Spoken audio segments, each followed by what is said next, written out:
Video দেখে আটকে উঠলাম, কিংকর্তব্য বিমূঢ় হয়ে গেলাম। চিন্তা করলাম, মানুষ কি এতটাই নিষ্ঠুর, এতটাই পাষাণ? মানুষের মধ্যে কি মনুষ্যত্ববোধ বলতে কিছু নাই?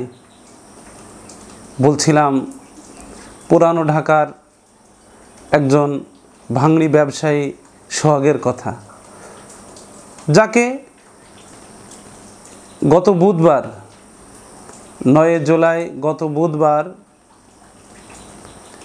একদল পাষাণ হৃদয়ের মানুষ, দুরাচার ব্যক্তিরা, তারা এই সোহাগ ব্যবসায়ীকে নৃশংসভাবে হত্যা করেছে, যার ভিডিও চিত্র সোশ্যাল মিডিয়ায় ভাইরাল হয়েছে। ভিডিও চিত্রটি একটু দেখেন।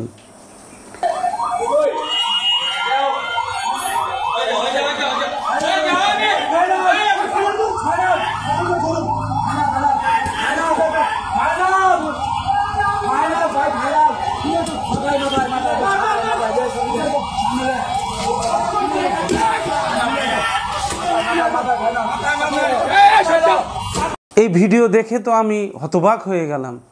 মানুষ কতটা নিষ্ঠুর, কতটা পাষাণ, কতটা নির্দয় হলে এইভাবে মানুষকে হত্যা করতে পারে। মিডফোর্ড হাসপাতালে এই ভাঙড়ি ব্যবসায়ী সোহাগকে একা পেয়ে কয়েকজন ঘাতক তাকে হত্যা করার চেষ্টায় কিল, ঘুষি, পাথর দিয়ে মারা শুরু করে। সেখানে তার দেহ নিথর হয়ে গেলে হাসপাতাল থেকে বের করে নিয়ে আসে রাস্তায়, নিভু নিভু প্রাণ এই মানুষটিকেও সকলের সামনে দিনের বেলায় দেখলাম যে পাথর দিয়ে আঘাত করছে, পার্শ্বে আঘাত করলো, সে এইভাবে চিত হয়ে গেল। পরে বুকের উপরে পাথর দিকে আঘাত করলো। এরপরে দেখলাম আরেকজন পিচাস নরখাদক, সে আরেকটি পাথর নিয়ে মুখ এবং মাথার উপরে আঘাত করলো। দিনের বেলায় এর দৃশ্য সবার সামনে ঘটতেছে, সবাই তাকিয়ে দেখছে, কিছু করার নাই। চিন্তা করছে, যদি প্রতিবাদ করি তাহলে আমারও তো অবস্থা এই সোহাগের মতো হতে পারে। সোহাগ ছিল একজন ভাঙড়ি ব্যবসায়ী, তার কাছে এই ঘাতকরা কিছুদিন পূর্বে চাঁদা চেয়েছিল।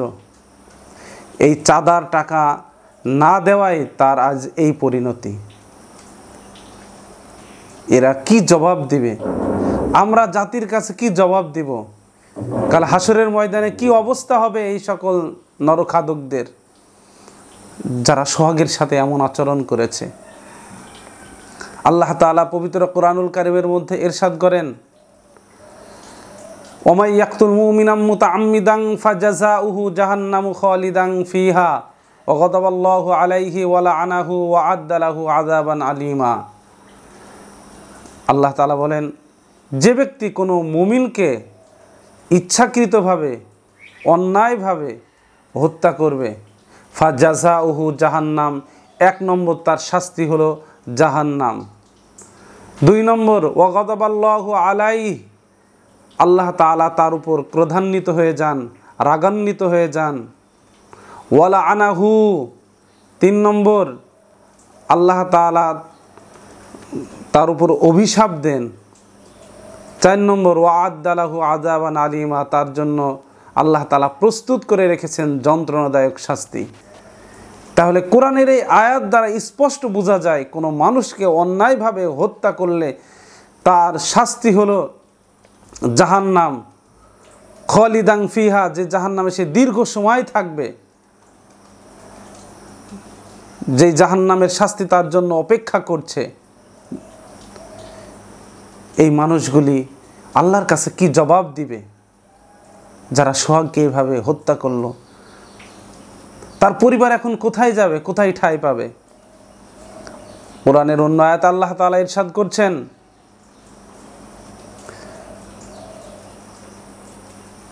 যে মান কতালা নাফসাম বিগয়রি নাফসিন আও ফাসাদিন ফাকাআন্নামা কতালান নাসা জামিআ ওমান আহইয়াহা ফাকাআন্নামা আহইয়ান নাসা জামিআ।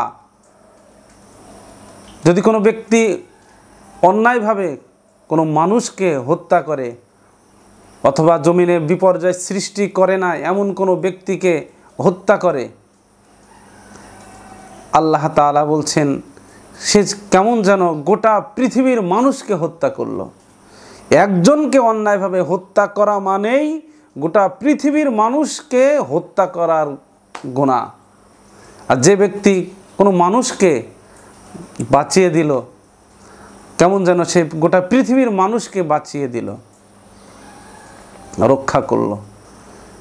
প্রিয় ভাইরা, তাই আসুন কোরআন ও হাদিসের দিকে লক্ষ্য করে এই মানুষ হত্যা থেকে আমরা বিরত থাকি। এটি যে কত বড় জঘন্যতম অপরাধ, পাপ, কবিরা গুনাহ, তা যদি ওই নরপিশাচরা বুঝতো, জানতো, তাহলে সোহাগ নামক এই যুবকের সাথে এই আচরণ করতো না। আল্লাহ তাআলা দোয়া করি প্রশাসনের মাধ্যমে যারা এই কাজের সাথে জড়িত তারা যেন যথোপযুক্ত শাস্তি পায় এবং ফাঁসির কাস্টে যেন তাদেরকে ঝোলানো হয়। যদি এমন ঘাতকদেরকে ফাঁসি দেওয়া হয়, আশা করা যায় ভবিষ্যতে আর এমন ঘাতক তৈরি হবে না। তাই আসুন আমরা সমাজকে রক্ষা করি, দেশকে রক্ষা করি। আসসালামু আলাইকুম ওয়া রাহমাতুল্লাহ।